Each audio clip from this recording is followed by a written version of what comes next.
Everybody, we are back. It is Safe to Lodge, favorite podcast, favorite channel, favorite is everything. We are back. You guys already know what to do. Hit the subscribe button. Subscribe. Hit the like button if you like it. Hit the dislike button if you don't like it. Leave a comment if you like it. Leave a comment if you don't like it. Also follow us on Twitter at TheMarkJohnNFL for me, at MHolder95 for Matt, and of course, PandaSubs.com. TDL for that discount code. All right, guys. So free agencies here. We start off with a bang here. Probably the biggest first break.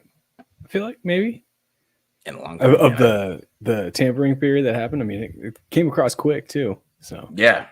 So I mean that deal was getting done for a minute, but of course, there's some other moves here. We got Gardner Minshew as the I don't know what it is, but it's Gardner Minshew is the insurance plan. Is something, yeah, something. Yeah. I don't know exactly what it is yet, but we'll find out. And then Josh Jacobs is gone.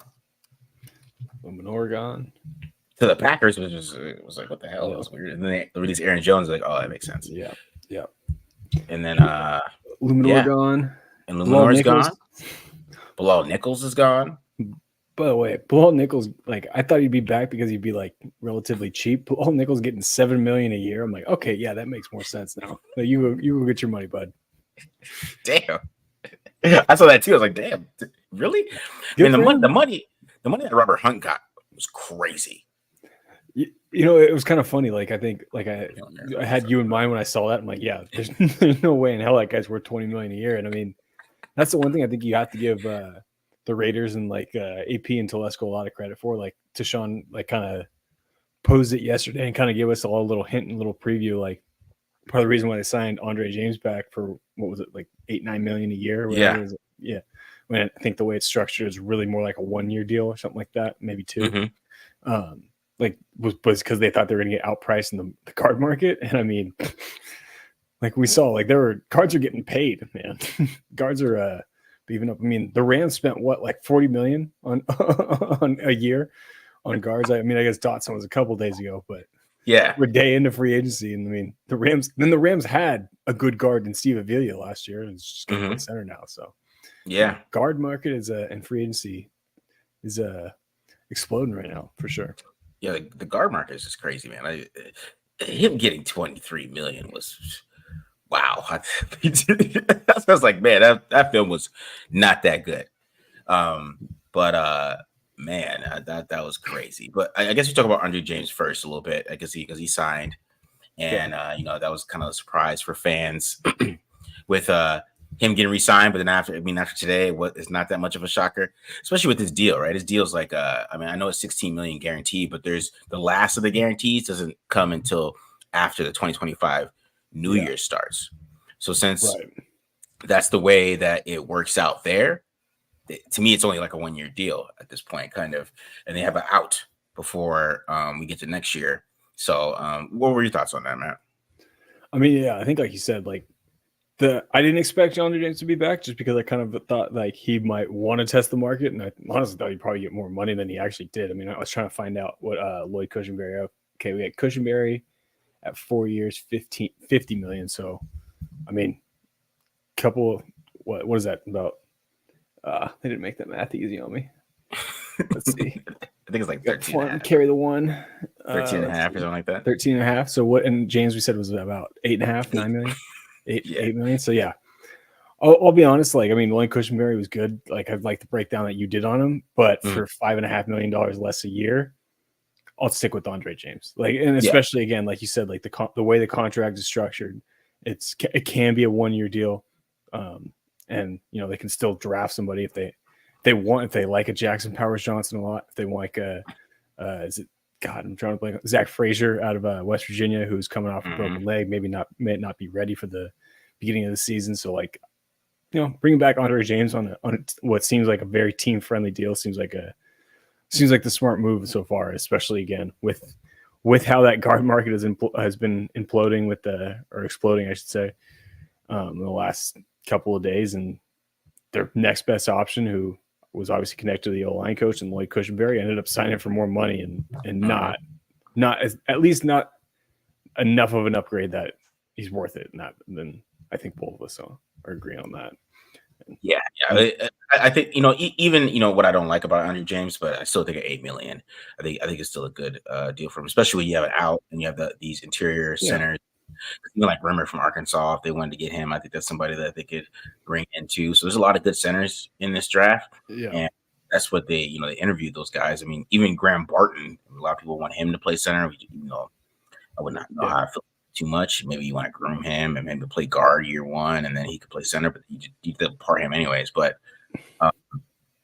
yeah, I mean, there are a lot of centers in this draft that they could look into, but I think originally when you saw it, you're like, okay, he's going to be here for a while. But when you saw the contract and they have it out, and I was like, okay, yeah, they're still looking at somebody to bring in here. I mean, sure.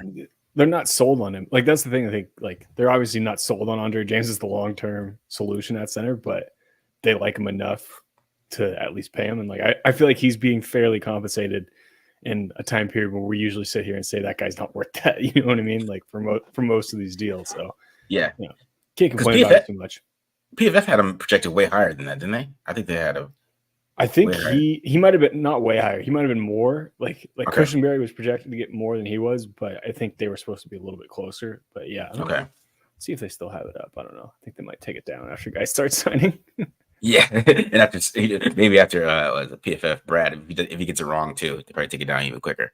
Oh yeah, for sure. Because I know he got a couple right, so I know that. Yeah. I see his tweets when he gets them right. It's kind of funny. Yeah, I know.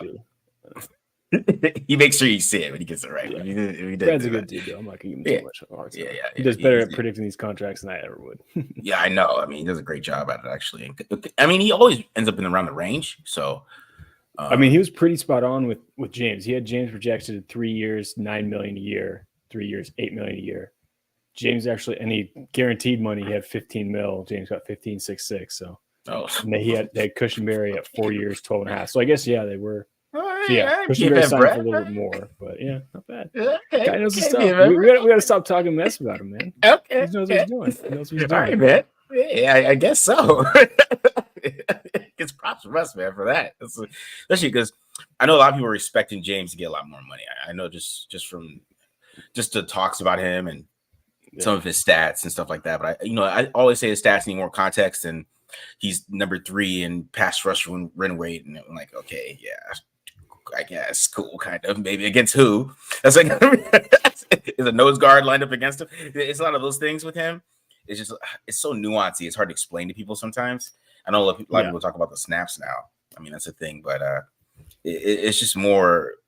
My thing with James is just mental mistakes. It's all mental mistakes. But go ahead. I'll put it this way, and this I don't mean to like character assassinate this guy again. I've never seen a center leave his teammates out to dry more than often than I have seen Andre James do it. Both in pass protection, like you talk about, like the stunts and the communication. Like I remember during the season when Parham played center. Like if I remember sitting here talking with you, like they actually picked this up better than they did when Andre James was in the game. And 2, the guy on combo blocks like gives zero help. Like he's so quick to get out to the second level. It is pretty funny, but again, that's not something that's going to show up in the grade, and that you're not necessarily going to notice until you're breaking down the all 22 and you know what to look for. Yeah, there are quite a few times where he will leave his teammates out to dry every now and again. But hold the combo block a little bit longer, James, before you go up, or he'll go to the wrong guy. That's the thing. It's just so many just mental mistakes he makes that you just can't catch. You're not going to be able to measure through like win rate or even the PFF grade sometimes. So. Yeah, it can get interesting with him, and I mean, then with the money he got, it makes sense now. When you kind of look at kind of that how the rest of the market went, and that's what kind of center he is. He's that type of starting center, and we get about 8 million at this point. The cap's a little higher, so it works out. It'll be all right. I still think they're gonna draft somebody. Yeah, so makes sense. I think so. All right, so the big one we want to talk about is Christian Wilkins. Right, the Raiders came out with a bang. It was like 9:20. I started doing something else, and then I got a text message from somebody like, "Oh my god, wow!" I was like, all I saw was "wow" in a text message. I was like, "Oh, who do we sign?" I knew it was somebody like incredible when I saw the wow, and it was Wilkins for 4 years, 100 million, correct? 110. 110 million. Okay. He is getting paid. He's getting he got paid. And how much is guaranteed? I think a guarantee is like 85. It's less than 85, but yeah, so it's around there. It's like, yeah. He's getting a lot of money. He's getting close to Chris Jones. I think it comes out to like 27.5. Chris Jones was about 31.5. So a little bit more. I mean, a lot more than I expected. I think when we were talking about it before, I think I said like 19, 20, which as soon as I saw Matabike's deal, I was like, that's out of the water. But yeah, 27 is a lot of money. But again, 84.75. Yeah, that's what I thought. But yeah, again, dude can play. I mean, dude's a guy who's going to come in and can play all 3 downs. I think I talked about it. But for me, like I kind of wanted them to go after Christian Wilkins or Leonard Williams, and my preference was a little bit leaning towards Williams. But again, I'm not sitting here mad or not sitting here complaining about getting a stud defensive tackle who can contribute as a pass rusher and in the running game and help free up Max Crosby. I mean, definitely fills the biggest need on the roster so far, and was probably like we said, one of the bigger signings of the day across the entire league, really. Yeah. And it was a consensus great signing too. I know some people just say he's overpaid, because some of his production, he only had his first year with over 5 sacks, right? But I still think that he is effective, and he's a penetrator. He's a good run defender. I mean, if you go with his PFF grades, maybe the pass rush grades aren't the greatest. I mean, they're good. They're not like he got a better pass rush grade than run defense grade this year, which is kind of surprising. But yeah. But I mean, the previous 2 years was better run blocking grade. But just to have that type of guy inside that can play the run, because Max Crosby is going to make up for a lot of it. Max is going to be all over the place. Wilkins has a crazy motor too. The Kuntz has a motor. Even Tyree Wilson has a great motor. So there's going to be a lot of hustling on this defensive line. They got to fill in some more spots here. I mean, we're going to get some more younger guys in here. Yeah. Well, not younger, but I mean, like some more, what I would say, like more bodies, I guess. Yeah. Like Adam Butler. They have just those type of guys, yeah. They did. I mean, that's one thing we haven't discussed yet is they did. Tom Telesco got rid of Jerry Tillery for the second time in his career about as soon as he could. So, like the guys they had left were like Nesta, Byron Young. I forget Byron Young is on this team. What's up? I forget about him all the time. Byron Young, I forget about him all the time. Yeah, so did the coaching staff. Guy was a healthy scratch for the second half of the year as a freaking 3rd round pick. But yeah, they at the very least, like you said, they're going to be filling out the depth chart with some bodies at defensive tackle at all. So. So I mean, they kind of solidified the defensive tackle position. I think that he's gonna be there for a while. I mean, obviously they got a 4-year deal with him. I mean, it's 85 guaranteed, so it's not really a huge out here. This is a long run play. So let me ask you this: looking to the draft. I mean, we were big on DTs in the draft. Do you still think they go there at some point, or do you feel like they? Okay. I mean, like we were just talking. I mean, is Byron Murphy at 13 make a ton of sense now? Probably not. I think that's probably out the window. But a guy even in the 2nd round, like a guy that I've been talking about a lot, Aruka Horoho, he's kind of one of my guys in this class. Like I think he's definitely someone that they can look into. We don't know what's going on with John Jenkins. I mean, John Jenkins was a good run defender for him last year, but he is like 35, 36 years old. Do they maybe target a Tavondre Sweat in the 2nd or 3rd round? That type of deal. So yeah, I don't think they're not done at defensive tackle because they literally cannot be with how few bodies they have. It's just, I think Wilkins is obviously going to be the big splash. I don't know who else they might maybe go after in free agency. I think I saw something about Javon Kinlaw floating around. That'd be kind of interesting too, but I don't know. I feel like Kinlaw is going to want an opportunity where he can start, and him and Wilkins kind of play that same position as like 3 techniques. So I think they're probably looking for more of like the nose type of player, the gap plugger in the run, which is what Jenkins was. And then obviously Tyree comes in and takes the interior pass reps on 3rd down. Yeah. So we'll see how this goes. Your boy John Simpson got paid. I know. I just saw that right here. Big SCD. He's keeping us up to date here on the signings. So just in case, Matt, in case you got to go work, Matt, he's got you. I got enough. That's if anyone's wondering, that is what I'm looking off to. What would it be? My left, your right, or my right, your left? Yeah. So John got a nice little $9 million. Okay, John, see, not bad. Not bad, John. That's good for him, man. But then Damian Lewis got 4 years, 50. See, this is crazy. That's actually a little bit less than I thought he would get. Damian just Lewis? with how everyone else, well, just with how everyone else has been getting paid, like, because what does that come out to? Again, not good for my math skills here. What do we got? 13 million, 12 million? Yeah. 13 million. Okay, that seems about reasonable. 13. Yeah, for Damian Lewis, this just sounds crazy to me. But that's the guard position. The Panthers have 153 million at guard. I mean, you got to protect Bryce Young, right? I mean, I think you might want to trade for T. Higgins instead. Maybe we should trade for T. Higgins and then pay him. Yeah, but what are they going to give them? Do they want the 30? Will the Bengals take the 33rd pick for T. Higgins? Maybe. I don't know. So let's get some of these questions before. Anything else on Christian Wilkins? I don't know how much we're gonna. I mean, we kind of covered it all. Hopefully, we should probably drop the link in the comment section for that video if you guys want to check it out. I meant to check to see if how it was doing views wise, because we got a nice little boost, man. It got a nice little boost. It got a nice little bump, man. I'll put that link in here in the comments. But yeah, it's huge. I think that's, Tom Telesco is a big spender, obviously, right? Yeah. And I mean that's basically he goes up to the best guys in free agency. But don't even let me post the link. But I mean this was huge, bro. I think it kind of changed the defense. It makes the Raiders, the buzz for the defense, even higher. The pass rushers buzz is going to be crazy. They finished the year basically since Antonio Pierce, they were a top 5 defense, right? So you expect that to continue into this year.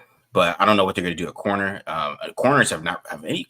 What corners have been signed? And really Chidobe a lot of corners signed somewhere. Chidobe, I can't remember where he signed, but I saw he signed. I don't know. The cornerback market without L'Jarius Sneed and Jalen Johnson was pretty underwhelming. Like for what the Raiders need, right? Like I was talking with Ryan Holmes and Dwayne Douglas on their podcast earlier today. We're going over and Ryan had a few guys that I think could be good players, but I'm like, what they need right now is a star at corner. They need the bona fide dog or the bona fide guy that they need. And that's just not without those top 2 guys. Like Kendall Fuller can be that guy, but I feel like Kendall Fuller, like he just wants to be in the DC area. I don't know the way I've been following his career. Like he's from there, went to college there, drafted by them, part of the Chiefs, part of the trade for Alex Smith to go to the Chiefs. Then after 2 years, signed back with Washington. Just reading the tea leaves here. I don't think he wants to play anywhere else if it's up to him. So I don't know if him making the move out west would make much sense. Yeah, that's probably where they're going to go in the draft. I bet if they don't take a quarterback, so could be in the first round. Do you think it was the money for Wilkins was a lot, Matt? I mean, yeah, it's $27 million a year. It's a lot. It's just one of those things when. I don't know what Matabike signed for. What was his APY? Was it close to 30? I mean, that's going rate. Cap goes up, so do the players' salaries usually. So it is a lot of money. I mean, more than I was expecting, but guy is a stud. Guy can definitely be worth it and can make this defense change. And yes, we are going to a zone scheme, which I was going to do some. So yeah, I was going to do some zone running backs before we have those free agent stuff go. But we'll do that this weekend. We'll get the zone. Thoughts on Joe Mixon? No. That's what I would say about Joe Mixon. No. All right. Thoughts on what's in terms of paying Kuntz in the future? They obviously are going to make Kuntz play, which I don't think is the smartest thing in the world. But we'll see how that goes. But I mean, the salary cap's going up. Maybe they'll be able to pay him. I think I said this before. I get the feeling it's going to be we're going to see how Malcolm Kuntz starts the season. If he comes out of the gates hot, then they'll try and get a midseason deal extension done with him. And then if not, obviously goes into free agency and all that stuff. But yeah, I get the feeling that they want to see a bigger sample size from Malcolm than just kind of catching fire at the second half of last year is kind of what it feels like. But would you still pursue Eric Armstead? I mean, he kind of plays the same position as Wilkins. Yeah, Wilkins, and he's kind of in between Wilkins and Tyree Wilson. So you want to go with a more of an odd front than kind of pushing Wilson out or cutting his playing time even more. So that was your first round pick from a year ago. So I don't know how much sense it makes to get another big name defensive tackle. So something. Any chance? So I guess this is just transition because I see these questions. I guess these other questions. What kind of? I guess this question for you, Matt. What kind of expectations do you got for Wilkins this season? I mean, what is it? What is it? What are we talking like? Like I gotta name like stats. I've always found what does that mean? I don't know. Like, what do you expect? I mean, you expect him to ball. I mean, I expect him to be their second best defensive lineman, if that helps. I mean, I expect him to help out the pass rush. So I expect him to be able to get more pressure up the middle and be a plus run defender and improve the run defense. That I think there was part of their problem when they had to go with guys outside of John Jenkins, when they had to go with Bilal Nichols and Jerry Tillery. Like Bilal Nichols was their second best run defending defensive tackle behind John Jenkins. And let me tell you, it was a steep drop off from him because we knew Jerry Tillery couldn't do it. That's why he was playing defensive end for most of the year, and his few starts were at defensive end. So, I mean, it's a major upgrade. I think it's defense tackles are just ridiculous right now. That's what it is. And the worst thing for a quarterback is interior pressure. Yeah. There's no quarterback in the NFL that could handle consistent interior pressure. Like outside pressure, he can step up, he can run under B gap. Interior, you're running backwards. It's just you got guys in your face. You're not gonna be able to step into throws. So it's important. I mean, that's why they want Bryce Young. They probably want Bryce Young to be able to see too. You know what I mean? Yeah. I mean, I don't know. And plus, part of it too is you don't have eyes in the back of your head, so you can back up and walk into pressure. It's a lot harder to run into it when you're going in front of you. You know what I mean? Yeah. You can't see, like if you get pressure coming to the middle, you can't see what's going on the edge anymore. Yeah, exactly. So I see a couple questions in here, which is kind of just transition to Gardner Minshew, I guess, getting signed. So Gardner Minshew, because I see his AOC or Minshew start. Let's get into that. Let's just answer that question kind of as a collective here. So Gardner Minshew, he got some backup quarterback money. It kind of comes out to about like 7.5 a year with the guarantees, kind of.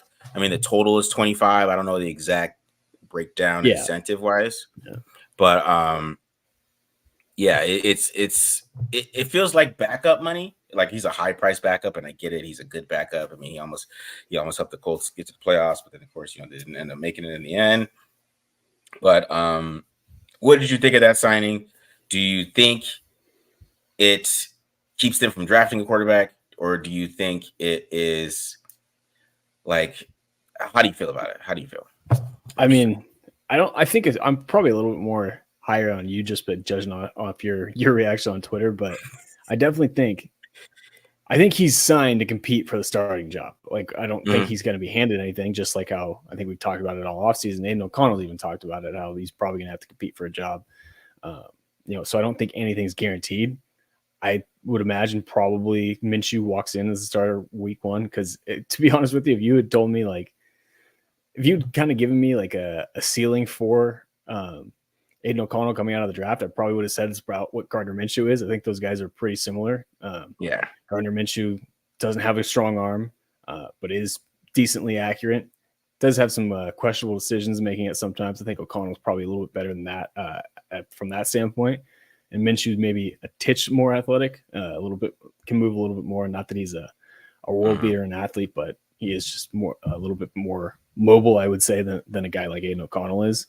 But yeah, he's a tough dude, gritty dude. I think he's a guy that can win over the locker room. I think I posted out the clips out there on Twitter of him trying to break his hand so he could get an extra year, taking a hammer to it in college just so he could get an extra year of eligibility. But as far as like, and to answer your other question of does it prevent them from drafting a quarterback? Hell no.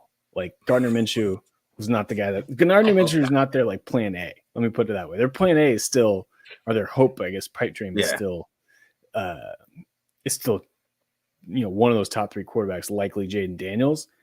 This was just hey, now we have a veteran who, worst case, is a decent backup, and we know has been a decent backup in the last few years. I mean, Minshew had some good games with the Eagles, right? He won a few games for him and stuff like that. But Yeah, I mean, not the quarterback of the future. If that's all they do quarterback wise this offseason, so they don't draft anybody, I'd be pretty disappointed. I would kind of hope Aiden O'Connell could have at least eventually win that job, because that would give me a little bit more promise for the future. Like, again, I don't think Gardner Minshew is coming in here to be the long-term starter from that standpoint. And I don't think I'm alone in that thought, just from what I've seen from other people. But it's, it is what it is. It's a solid signing. Like you said, it's not a ton of money. It basically seems like it works out to a 2-year, $15 million deal. So $7.5 million, which is Jarrett Stidham got $10 million last year as the backup quarterback, and Minshew has a hell of a lot more experience than Stidham does as a starter. So I don't know. What are your thoughts on it? Yeah, I thought with Gardner Minshew, I just thought that was interesting, and I saw the 25 million, so I was like, oh no, and then I was like, oh, and then I saw it, and I was like, you know what, that's just backup money, right? Because I really don't want him playing. Like if I had to go with like a bridge, like if there was because I know a lot of people are pushing that he's a bridge, right?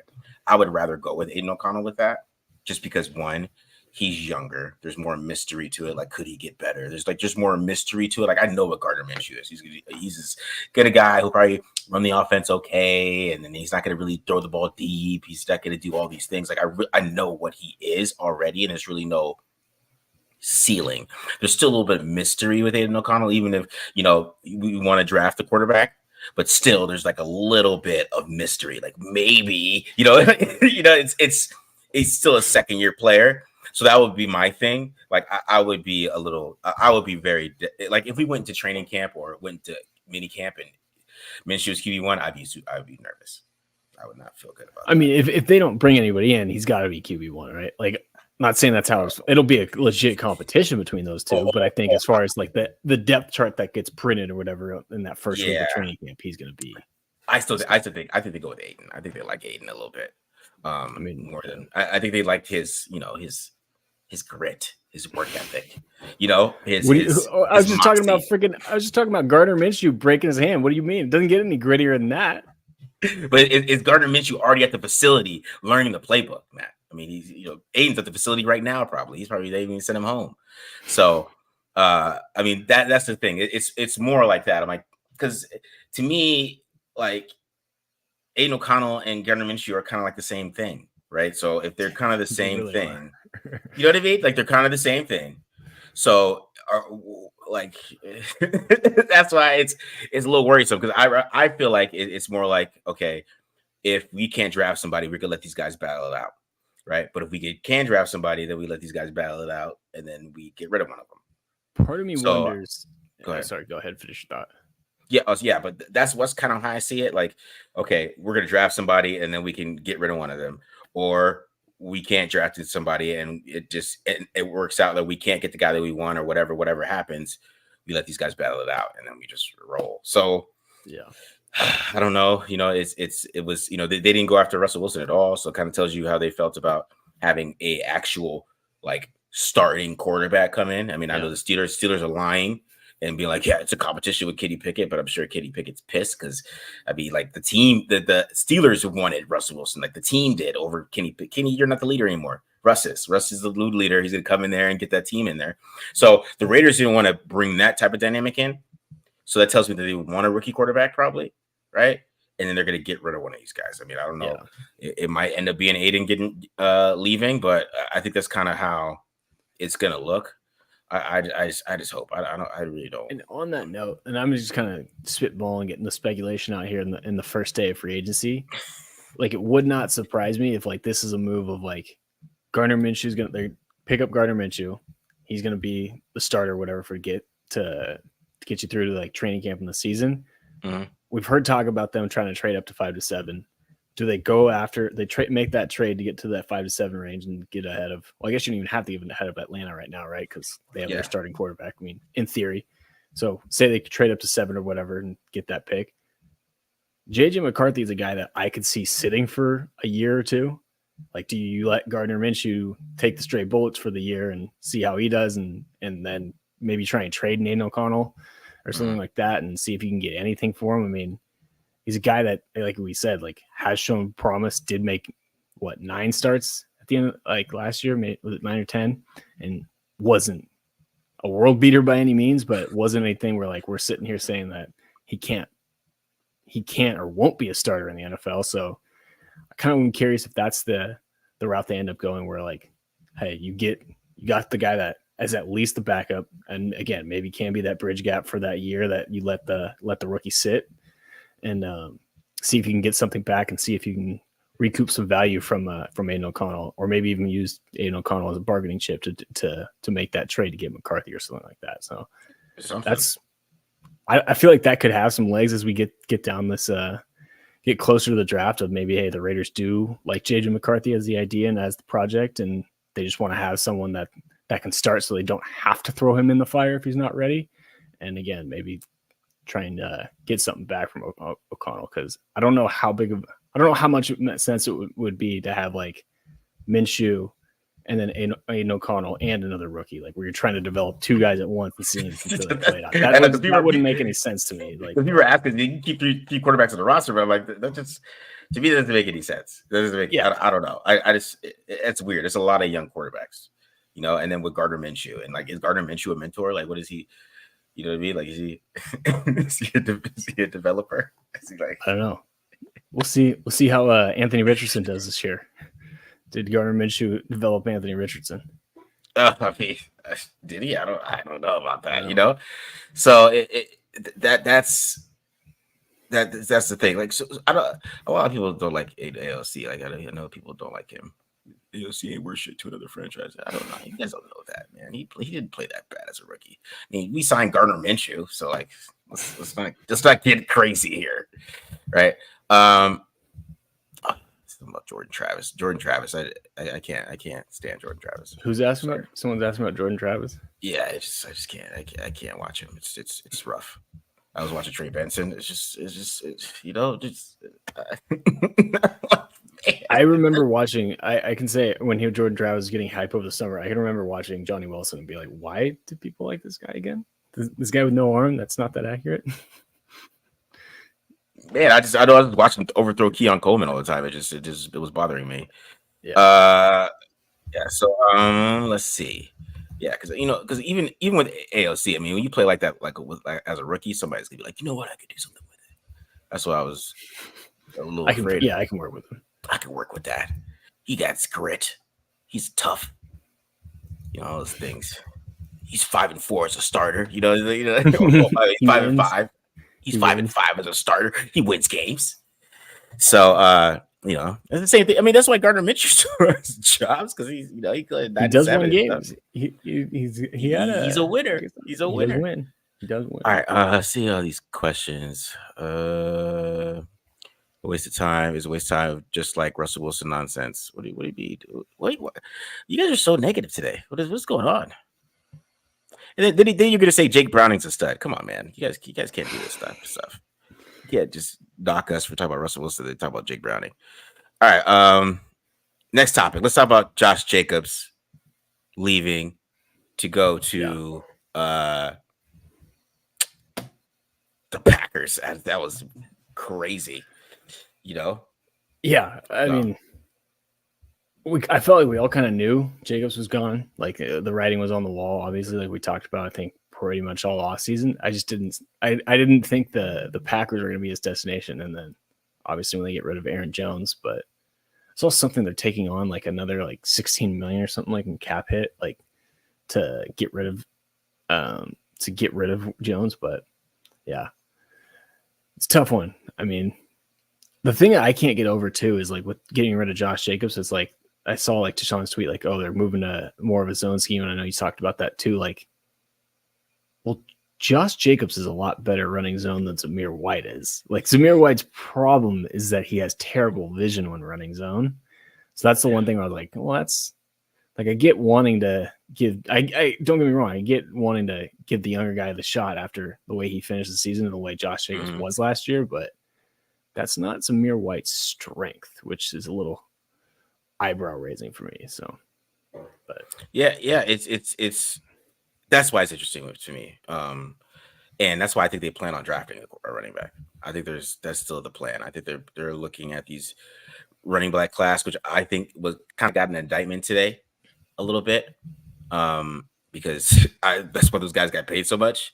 Because there's really there's no Bijan Robinson, there's no Jahmyr Gibbs in this draft, right? I think there's some good running backs, but there's no like high level, you know, Yeah, we're not seeing a running back in the premier. first round. This year. Yeah. I mean, it's not, and probably not till the second round, So, but so when you have Zamir White, who is drafted as a power back, right, in a power scheme from a power system in Georgia, right? So there's a lot of power here, a lot of gap, and we want him to play zone. So that's the and when he ran really well last year is when they ran duo and they ran power and they did those things. And when he ran outside zone, it wasn't that great. It still wasn't even when he had a lot of yards. So he is a power guy. He's a gap scheme running back. And there's a lot of running backs are scheme specific. As everybody say, we always hate on Zamir White, but I mean, we're just talking about scheme here. We're not talking about him, because if it was a power scheme and it was the same scheme, I would like Zamir White, but it is something that he's not great at and hasn't shown he's great at so far in the NFL. Even when he played the last 4 games and they ran outside zone, it wasn't where his big runs at. His big runs were on the power runs, the street leads. Those were his quick hitters. Yeah, the downhill quick hitters. But he could just go straight forward, and he does a really good job. I mean, he's better at that than Josh Jacobs was, because he was more patient and he would allow like Johnson and the pullers to come around, and he would use his burst. But it's just zone is different. You got to read. You got to read and have vision and see different things. So if they go to that scheme, then it'll be interesting. But I mean, he can run the tosses though. They run a lot of tosses and stuff like that with Getsy. So it's gonna be interesting. You're right. And here's what I'll say about the running scheme with Getsy is, like, I know he took a while to eventually get Justin Fields involved in the running game. Like the running game, like it's so hard to predict what they're going to do when he doesn't have the threat of a running quarterback at all anymore. So like that's where I'm like almost positive. Like, yes, I understand he ran a lot of zone in Chicago, but that was also with a completely different skill set at quarterback, which makes a huge difference when you involve that quarterback in the running game. So that's, I guess, where I get a little bit of optimism that maybe they're not going to quite do that, but I also think of Luke Getsy not catering his offense to Justin Fields for a year and a half, and that's a big part of why he's with the Raiders right now and not still in Chicago. That kind of makes me a little bit concerned. But, I mean, like I said, I still think they draft somebody, even after signing Amir Abdullah, who is going to be 30, which I didn't mind that re-signing at all.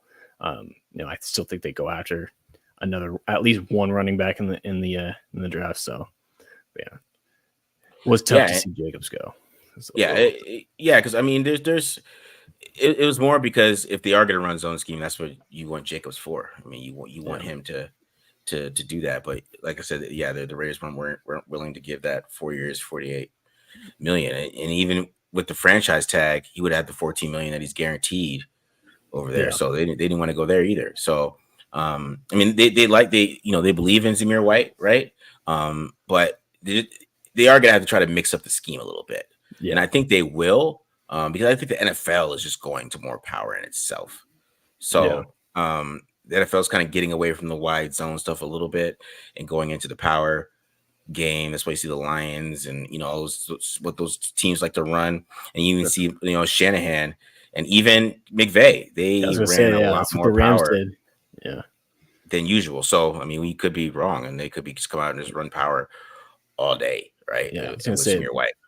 McVay started running a lot more power, and then he put 1,000 pounds in the interior of his offensive line. So I think that gives you a good idea of where that coaching tree is starting to lean towards in the running game. Yeah, so the game, they're going that way. So it could be a good thing for Zamir White too. I mean, so he could be running some of those power schemes, but everybody's telling us his own scheme. But it's you're right, because if you go look at like the list or something on how much they ran zone, they ran zone read all the time. Yeah. So since they run zone read all the time, that kind of pushes them with those more zone runs, because he's running so much zone read. So it's a little bit of difficulty with that. But let's just say, like on the film, Getsy runs a lot of tosses. He does run some power. I mean, you go watch the Raiders game. They ran some power that game, and then just kind of beat the Raiders' ass that game and just punched them in the mouth. When I was talking about Cherry Tillery and Bilal Nichols defending the run. That tells you Yeah. exactly what you need to know about as far as running gap or power or gap. Yeah. Power, so. Yeah. So like I said, the league is adapting and all those things, and changing up the power. So it could be a good thing for Zamir White if they switch to that. But I think they have to if they want to maximize him. Like, I know some people are like, "Where are you saying he won't adjust the scheme?" And we're not saying that he won't. We're basically saying that they have to to make it work, because that's what he does best. I mean, if that's what you want to do and you want him to be the bell cow, then yeah, we got to run some counters here. We got to get some of these guys moving. It's just this flip side to that, though, which we could talk about back to Andre James, is that they don't fit that though. The three guys that they have don't. I mean, Colton, I guess, can do a little bit, but like he's a little bit more of an athlete. Like we're like Dylan Parham's kind of the same way. Like they are a little bit better at zone blocking. So that's, I don't know, interesting development. But yeah, I mean, Thayer Munford can run some power if he's going to be the starting right tackle. He can be your down blocker on the right side, which is typically when you're running power where you're gonna lean towards. See, that's the thing. When you bring in like Josh McDaniels, something like that, they're going to put this team together to be a power team, which I still don't know where they got Parham, but they put this together a power team, right? And you got Mumford and some of those guys are running power, and now we got a zone guy. And everything kind of gets a little funky. So hopefully they can try to switch it up. But like I said, the NFL is going towards power, so it wouldn't shock me if they go that route, though. Yeah, for sure. By the way, we were talking about him earlier. Javon Kinlaw agreed to a deal with the Jets. Oh, there's some guy calling out saying that he was acting like he had sources on Twitter, and he said the Raiders were going to sign him to a 2-year deal. So he's wrong there. Uh-oh. Yeah, as soon as I saw credibility crushed. Yeah, it's fans with sources season. Fans with sources season. Yeah, wasn't there also something that Justin Fields was like the Raiders were closing in on a deal for Justin Fields, and then like 20 minutes later, Gardner Minshew signed. Yeah, the Bears guys, they did the same thing, man. I'm hearing there's a deal for Justin Fields. Like, guys, I think it was an Ohio State guy actually. Oh, really? Yes. Yeah, see, I think they got to let that go, man. I think they got to let that go a little bit. Yeah. So. Murbad, he promotes us, so I got to read his question. Raiders top 5 team next year. You happy with the Raiders? You happy with the moves the Raiders are making? I mean, it depends on what they do at corner, man. I think they got to do better at corner, man. Right? And I'm gonna say this too. I think the linebacker play has to be more consistent. I think that really shined in the game against the Colts. Like they had, there was a lot of buzz, but that whole game kind of shined a light on everything they need to get better at. They got to get better against playing run defense. The linebackers got to attack more, and they really didn't address linebacker. So, I mean, that's kind of the little bit of worry I would have there before I go straight up top 5. But I think they're going to have a crazy pass rush. So, and most of these teams are passing, and we play, and we're not. I mean, I guess Harbaugh is going to come in and try to run the ball with Justin Herbert, but I just don't believe somebody. I don't believe that. To be honest, I think he's gonna convince himself that he could make a passing offense with Justin Herbert because he's Justin Herbert. And I feel like that's he hired Greg Roman though.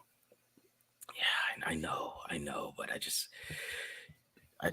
They're going to run the same offense they ran at Michigan, which was they're going to run the same offense that they ran at Michigan, which was run first and second down, and then Justin Herbert save us on third down. Yeah. That's the thing. It's more when they play those power teams and Spillane and them got to come downhill, or they're able to attack and make those things happen. And that's the thing. I think Spillane really had a career year, in my opinion. He probably has one of his best years of his career, and hopefully he can keep that going. He is a young player, and hopefully he gets some growth from Diablo. But I think that's gonna be a little bit of a factor because there's gonna be a game, no matter how good these guys pass rush. There's gonna be a game where they don't get home, and that's when it's important. It is important to be sure because there's going to be a game and they don't get home. All right, let me see these other questions. Still curious. I mean, top 5 that's a little rich, but making moves in the right direction. Bringing back Graham was huge. Obviously, like I said, Wilkins can make a big difference on this defense and help them out. But I think you nailed it with they need a guy at corner or a stud at corner and a little bit better linebacker play. Patrick Queen's still available though. Yeah, what's up with that? I mean, it's just day one linebacker. maybe he wants more than the market wants. Because what is it? It seems like most linebackers are going for like that $10 million a year range. What was that? Frankie Louvu, I think that's what he signed for, or someone else. Do you think Renfro gets cut? What do you think? I mean, I'm kind of surprised it hasn't happened yet, but I mean, yeah, like they're not keeping him on, what is it, 13 million for him to play 5 snaps like he did in the last regular season game last year. Like, I think he even said it, he's getting cut. I guess they just don't have to do it until the 17th or whatever. I think is when most guys guarantees kick in. So Queen got signed? Who did he get signed by? Did he? I didn't see Patrick Queen get signed.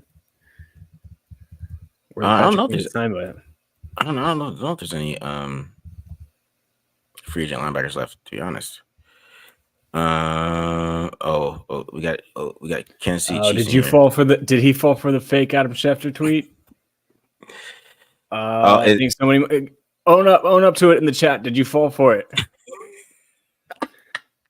If he says Patrick Queen's signed with the Seahawks, I'm gonna come on. It was a fake one. Yeah, someone didn't edit, which it was believable because they got Mike McDonald, but yeah, no, I'm not seeing anything about Patrick Queen. Devin White or Patrick Queen? I mean, that's what I'm saying. They got to figure out what they want a linebacker. I don't know about Devin White though. I mean, unless Devin White's going to play against the. I mean, if the Chargers do run the ball, we can have Devin White come in for that game and play run defense for us because I mean, side to side, downhill, that dude's a monster. But it's just when you have to guard somebody. Devin White can't take on blocks. Yeah, you just got to keep him free, man. We got the D line. He just roll. If he's free, man, he's a missile. I think Devin White is grossly overrated. Yeah, I think too. But that's what he is because he literally is a missile. If you like when they had when they went to the Super Bowl and they had that good defensive line and they're allowing him and David to roam free. That's why he got so popular because he was just a missile. He's just everywhere, just making all the tackles. Yeah, but it doesn't work that way anymore. What do we think of Tom Telesco's performance so far? I mean, got the guy that they needed, and Wilkins almost said Patrick Queen. That's wishful thinking. Got the guy that he wanted. Didn't overspend at guard, and obviously, I mean, with every center and with every interior offensive lineman that signs, the re-signing Andre James is looking better and better. So can't say I'm too upset about anything. Nothing to complain about at this point. I see people talking about Stephon Gilmore in here. Why do you guys think Stephon Gilmore's washed? Is he? Stephon Gilmore's not washed, guys. He's not. He's still a good player. I mean, I wouldn't. I don't know how much money you're giving him, but he's still a good corner. That's just. I feel like washed with superstars is like a different level. It's like washed for them is like good. And we call them washed, but they're like because they're not like getting all pros anymore. But I think what the Raiders need is a young stud, like a L'Jarius Sneed or like a Patrick Patrick Queen's just stuck on my mind now. Or Jalen Johnson is not a 34-year-old who's on the back end of his career. Yeah, was Malik Willis still in the league? Is he still on the team? Yeah, he's still at the Titans. Is he? Oh, yeah, dude. This was year 2. No, things happen fast. Okay, they drafted somebody. They got right. I don't know. Screw up off the field. You at least get you got to at least give the guys are going to at least get 4 years as a quarterback. They're talking about Britton Brown a lot. I do want to see Britton Brown get a chance, but I wish they gave him a chance a couple years ago. But he was hurt last year. I mean, last year he got hurt before he didn't. Last year he technically didn't make the team. He got put on IR at the end of training camp. Would you guys prefer to trade up into the top 10 for a QB or stay at 13? No, I think they need to let the board go to them because we don't know what's happening with these quarterbacks. We don't know. I mean, they could be lying to us about Drake May, and Drake May, they might love Drake May, and everybody's lying to us, or they might be telling the truth, and Drake May might fall, right? And then they might have a chance to trade up if they like JJ McCarthy, which we don't know that yet. I don't know. We don't know exactly who they like, and I feel like everything with the Raiders is super quiet because I mean, we had no idea they were into Christian Wilkins, right? So, I mean, we thought they would be. Yeah, we thought they should sign him, but there wasn't like a league. I think, wasn't it like there was like 4 teams to start free agency that were listed for Christian Wilkins, and the Raiders weren't one of them, and the Raiders got him. Yeah. And I think that might be a little bit of an Antonio Pierce factor too. I think we don't know how much money those other teams offered him. So it might be a little bit of that factor with him too. Jimmy's not cut still. When is he supposed to be cut? Same thing as Surrender Pro. They don't have to do anything, I think, until like the 17th. But Jimmy's gonna get cut. Okay. Hopefully. All right. Do you think we'll get comp kicks for Jacobs or Illuminar? I don't know the exact comp. They might get one for Jacobs because they're unless they sign someone else and especially if Zamir White takes the majority of the snaps, and like whoever they bring in doesn't bring in, they might get one for Jacobs. The Illuminor, if I understand the comp formula correctly, I think, and I guess this goes for Jacobs too. If they draft someone, that's fine as long as they don't sign or trade for another veteran. So yeah, they could end up getting comp picks for both guys since they were starters. But I think they should get one for Jacobs, which kind of makes the deal even better. Yeah. I think I don't know how that formula exactly works, but yeah, me either. But yeah, Illumina was interesting though, because he can get a lot of high tackle money. He got like $7 million. $7 million a year. Yeah, a lot more than he usually gets. And he's joining the Giants. He's a solid player. So right tackle, that is a position that could be drafted at 13, or they could roll with Thayer Munford. But we'll figure that out. I still think they get Munford competition, and there's no right tackles really to sign. So I feel like that's a position to go for in the draft is grabbing another tackle, and that's a position Telesco really hasn't missed on. We did that breakdown of his draft class. He really hasn't missed on it. So it's kind of a good outlook on it, but we'll see with that. But I thought that was interesting that he got signed first day. I thought that was interesting. Yeah, that was that was part. I wonder if that's part of because if I was running it like Jermaine Illuminor, it would be a guy that would be on my list, but I would want to wait and see who else comes around, and then if he's still there, kind of go after work to re-sign him or whatnot. I was kind of thinking he'd be like a Thursday or Friday type of signing. That second wave after these first 3 days of the legal tampering period. Yeah. And the fact he signed day one is kind of nuts, but you got another comment in there. No, I was looking at the comments here, but she just said Dalton Wagner. Hey, hopefully Dalton Wagner grows. I'm just saying they're not going to give him a chance. That's the type of thing. What I have with this, they just we're undrafted guys, and he's a monster. Jermaine's Mr. False Start in the red zone. Yes, he is. He is. Yeah, he is. He does have a lot. He did better this year, but yeah, still. What was it last year? He led the league in false starts, and was it 2022? And this year in training camp was benched at one point because he couldn't stop jumping on sides. What is that about? It's just concentration, man, dude. Tre'Davious White. What do you think? Somebody talk about Jordan Poyer. I don't know if they're gonna go safety though. But I do like this one. Blake Cashman got signed, though, guys. Blake Cashman signed. Tre'Davious White is cooked and coming off 2 major leg injuries at 30. So I don't know. I'm kind of good off that. If it was if it's something similar, not this exact timeline. I know it didn't work out with this player, but something like Marcus Peters, where he ends up still being around later in free agency and he's willing to sign for a cheap deal. Okay, yeah, but. Right now, I wouldn't be comfortable with White heading into training camp as the number 1 corner, just because I think he's kind of done. Yeah, because as you said, corners left. Darius Williams is probably the best one left. I don't think he got signed yet. Steven and he is a scheme fit. Oh, Steven Nelson too. Yeah, Steven Nelson's a good player. Steven Nelson, he's about to be 32. Yeah, damn, he's old too. That's the problem. Is the good corners that are left, Kendall Fuller might be the youngest one at 29. Especially now that Shadobi's not available. Yeah, so I think Darius Williams is probably the best corner left. And I saw some questions about would you trade? I would. Don't ask this question, guys. I would. Yeah, anybody would. T. Higgins is the better player, but who wouldn't is the Bengals. Yeah, to be honest, I don't think the Bengals are going to trade him for real because this is what they do. They don't trade their friend. They'll franchise tag you, and you're like, you're going to play for us. So I don't know why you're going to complain. Because Jonah Williams asked for a trade.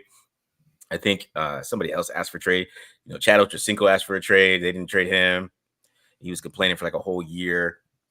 He like didn't show up to. He was on ESPN making a mess, and they still said no, Chad, you're gonna show up and you're gonna play. I kind of feel like the Bengals, especially, I feel like a lot of those cheaper organizations will be like, yeah, you're just gonna, if you ask for a trade, we'll just hold on to you out of principle or dry up your trade market so that nobody ends up wanting you. Yeah. I talked about Mixon a little bit. I'm not.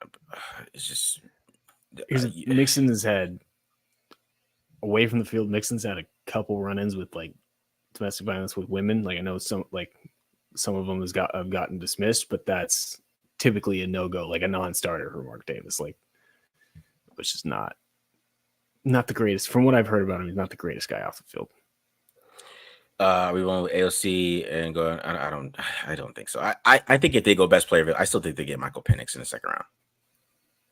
Yeah, that's another option. Although that wouldn't make sense with my theory of having the guy sit, but as another guy that could come in and even be the starter next year, yeah.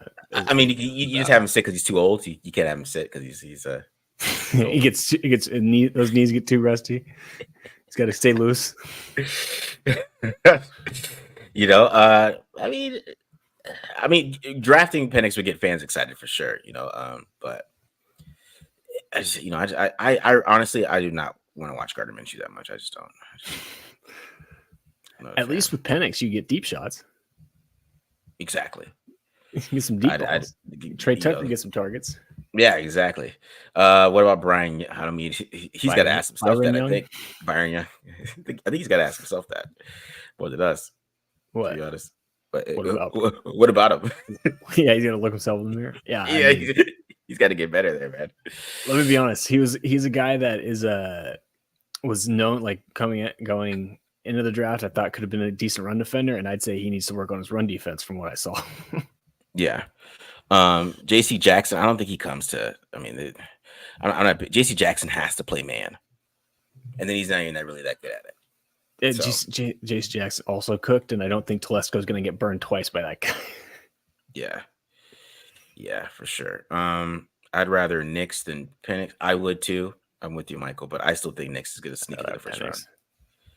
Yeah, you like Penix better? Just with the way the last like two draft events have fallen, like going into this like process, like those two guys were pretty close in my eyes, and I feel like Penix has played better. I feel like Penix is just a better processor, even though he's not great at it. I don't know. Knicks in the last couple months, I've kind of soured on him a little bit, and like Penix a little bit better. Penix again gives you a little more pizzazz with a deep ball in the arm strength, but. Maybe I was watching Bucky Irving the other day, and he did like a no-look pass. I thought it was pretty cool, so maybe that's why. You getting fooled by the no-look passes there? I thought you were anti that all that stuff there. I mean, it was pretty dope. I mean, he was looking this way, and then he threw a dig. I was like, oh, okay, bro, okay. Oh yeah, I like him because he's DC 2.0. No, that's Drake May. So.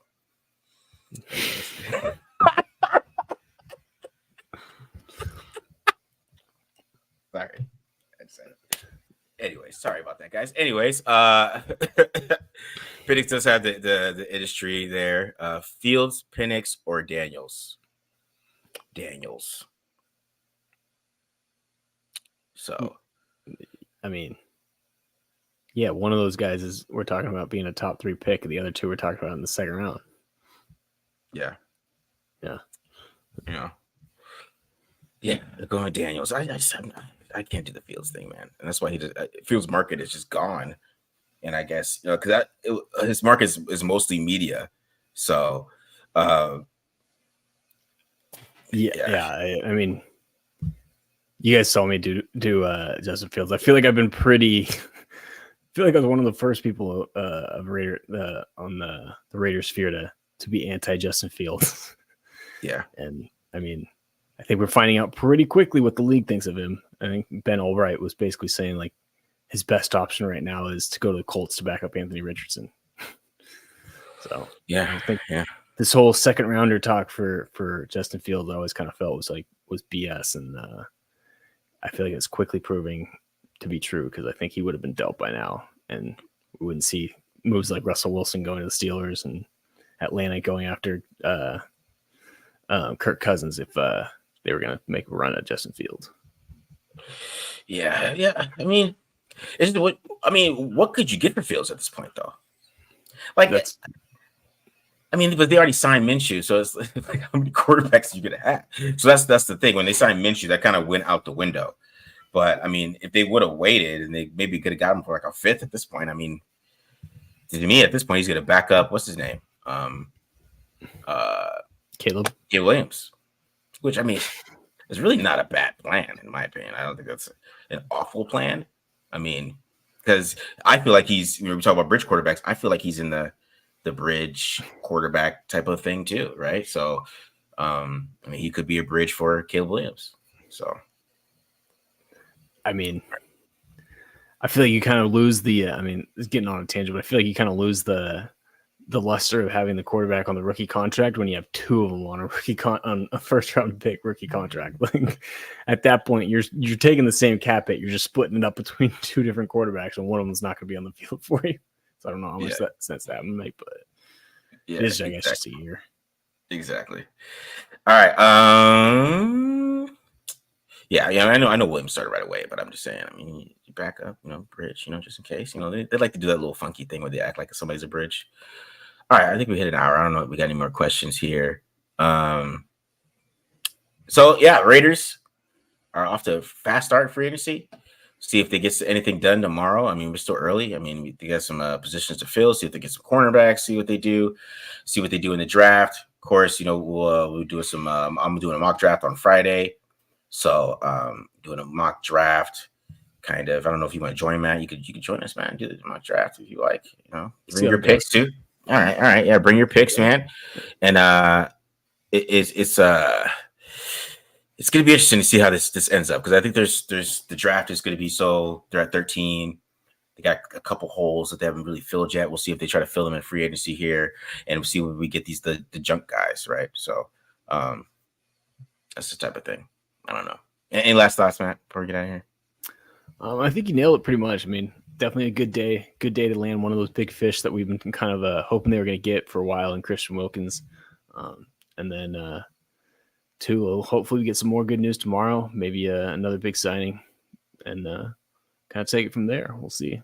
Definitely seems like we kind of expected them to be a little bit more quiet in the quarterback market in the offseason or in free agency, and then attack it a little bit more in the draft. So far it seems like it's about meeting expectations, and the only surprise was Andre James coming back for sure. So, which wasn't that much of a surprise, but that is true. What about fan picks? We might do that, man. Well, maybe we do some fan picks for you guys. Fan picks. I don't know about this time, but because I want to get that. I want to have that be cool. I would make that, get you guys interactive, right? Just kind of set it up. You know what I mean? Instead of just kind of throwing it out there. All right, guys, we're out of here. Hope you guys enjoyed it. We almost got 300 in here. Appreciate you guys coming and joining it. All the comments, negative, positive, all great. We appreciate it. So thank you guys for coming and joining us. And we'll see what else we got the next couple of days. All right. See you guys. See ya.